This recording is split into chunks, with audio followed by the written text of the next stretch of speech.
C'est ce qui s'appelle une carrière fulgurante. En une dizaine d'années à peine, Alexander De Croo s'est fait une place au sommet de l'échiquier politique belge, au point d'exercer désormais le seul poste que son père n'a jamais occupé.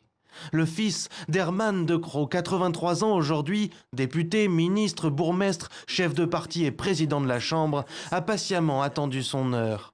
Voulait-il même suivre ses pas ? En apparence, au départ, pas vraiment. Après un master d'ingénieur commercial, il intègre un prestigieux cabinet de conseil international en stratégie d'entreprise, avant de fonder en 2006 sa propre société de conseil en propriété intellectuelle. Mais en 2009, à 34 ans, avec son nom, mais sans expérience, il devient président du parti libéral flamand, l'Open VLD, alors en déroute.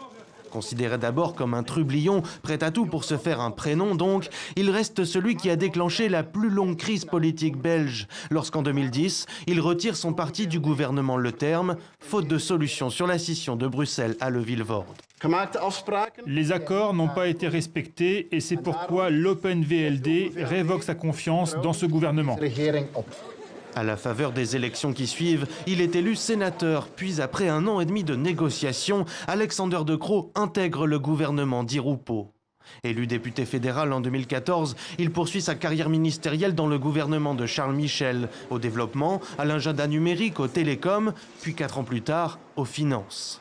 Développant une présence à l'international, il se fait remarquer aussi en Belgique avec son plaidoyer pour l'égalité homme-femme ou son implication pour un refinancement de la compagnie Brussels Airlines.